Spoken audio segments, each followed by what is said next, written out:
First positives చూద్దాము. కల్కి is a visual స్పెక్టకిల్ అని చెప్పుకోవాలి. ఈ మూవీ స్క్రీన్ మీద మంచి గ్రాండీ ఉంది. ఇండియన్ సినిమా హిస్టరీలో ఈ లెవెల్లో సీజీని యూజ్ చేసుకున్నటువంటి డైరెక్టర్ గానీ టీమ్ గానీ ఎవరు లేరు. నాగశ్విన్ ఈ విషయంలో డెఫినెట్లీ మెచ్చుకోవాలి. అండ్ సో దాని వల్ల ఏంటంటే ఫైనెస్ట్ థియేటర్కల్ ఎక్స్పీరియన్స్ ఉంటుంది మనకి. ఇది ఈ రెండు పాజిటివ్స్. దాంతో పాటు ప్రభాస్ క్యారెక్టర్ ని చాలా సరదాగా రాశాడు. భైరవ క్యారెక్టర్ ని ఓవర్ ఎలివేషన్స్ లేకుండా ఒక క్యారెక్టర్ ని ఒక లో లెవెల్ లో మెయింటైన్ చేయాలి, అదే మెయింటైన్ చేశాడు. దాన్ని మళ్ళీ ఎక్కడ హై చేయాలో అక్కడ హై చేశాడు, అదే సస్పెన్స్. అండ్ ఫోర్త్ పాజిటివ్ నాకేమనిపించిందంటే ఈ మూవీలో ఉన్నటువంటి అశ్వథమ్మ క్యారెక్టర్, ఈ క్యారెక్టర్ కి మనం చాలా బాగా కనెక్ట్ అవుతుంది. అంటే పురాణాల్లోంచి వచ్చినటువంటి ఒక క్యారెక్టర్ ని ఫ్యూచర్ లైఫ్ లో ఎట్లా చూపించాలి అనేది. ఇంటర్వెల్ బ్లాక్ మనకి ఇంకొక పాజిటివ్. ఇంటర్వెల్ బ్లాక్ దానికంటే పెద్ద positive last 10 minutes goose bump scenes తీసాడు, మంచిగా మైథాలజీని చూపించాడు. అదంతా సీజీ వర్క్ అక్కడ కూడా చాలా బాగా యూజ్ చేసుకున్నాడు. లాస్ట్ 10 minutes మాత్రం సినిమా టాప్ నాచ్ ఉంది. వర్త్ ద టికెట్ అనిపిస్తుంది లాస్ట్ 10 minutes మాత్రం.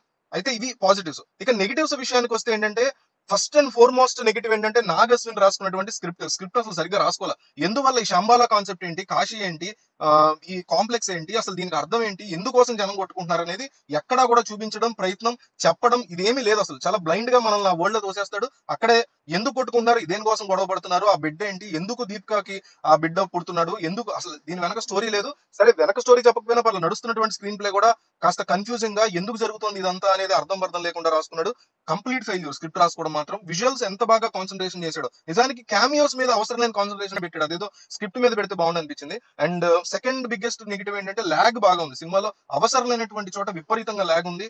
నేను చాలా స్లో మూవీస్ ఎంజాయ్ చేస్తా, బట్ స్టిల్ నాకు కూడా చాలా చోట్ల ల్యాగ్ అనిపించింది. స్టోరీని చెప్పడానికి ల్యాగ్ తీసుకుంటే పర్లా, అసలు స్టోరీని ఏం చెప్పట్లేదు, అక్కడ కాన్సెప్టే లేదు అసలు ఏమి. బట్ దాని ఏదో చెప్పడానికి చాలాసేపు ల్యాగ్ తీసుకున్నాడు. అండ్ అవసరం లేనటువంటి సీన్లు ఎక్కువ బలవంతంగా పెట్టినట్టు. ఎగ్జాంపుల్, ఇదే పెద్ద రివీల్ ఏం కాదు కానీ కాంప్లెక్స్ లోకి వెళ్ళినప్పుడు ప్రభాస్ ఒక సాంగ్ ఉంటుంది, అది అసలు అవసరం లేదు. అవసరం లేని క్యారెక్టర్స్. బ్రహ్మానందం క్యారెక్టర్ కి ఒక బ్యాక్ డ్రాప్ లేదు, అసలు పాయింటే లేదు. దిశా పటాని ఇట్లా ఎవరికి కూడా ఒక రీజనబుల్ ఇది ఇవ్వలేదు ఇక్కడ. అదొక బిగ్గెస్ట్ నెగిటివ్. సో ఓవరాల్ గా ఏంటంటే ఈ సినిమాలో మనకి విపరీతమైన ల్యాగ్ వల్ల సినిమా చాలా చోట్ల బోర్ పడుతుంది. బట్ స్టిల్ ఇంటర్వెల్ బ్లాక్ సినిమాని సేవ్ చేసింది. లాస్ట్ 10 minutes సినిమాని చాలా భారీ ఎత్తున సేవ్ చేసింది. బట్ 370 కోట్ల బ్రేక్ ఈవెన్ షేర్ ని కొడుతుంది ఈ సినిమాని నేనైతే అనుకోవట్లేదు. కొట్టాలని అయితే కోరుకుంటున్నాను. ఫ్యామిలీ ఆడియన్స్ కనెక్ట్ అయ్యి సినిమాలు ఏమీ లేవు కాబట్టి వెళ్ళి చూస్తే మేబీ వర్క్ అవ్వచ్చేమో తప్ప 370 crore బ్రేక్ ఈవెన్ అయితే ఇంపాసిబుల్. సలార్ చాలా బెటర్ ఈ సినిమాతో పోల్చుకుంటే. సలార్ అదే నాకు నచ్చలేదు, బట్ అది కూడా 340 crore బ్రేక్ ఈవెన్ అది చేయలేకపోయింది, అంత బాగున్నా కూడా. సో ఈ కాంటెంట్ తో 370 crore బ్రేక్ ఈవెన్ అయితే నా దృష్టిలో ఇంపాసిబుల్.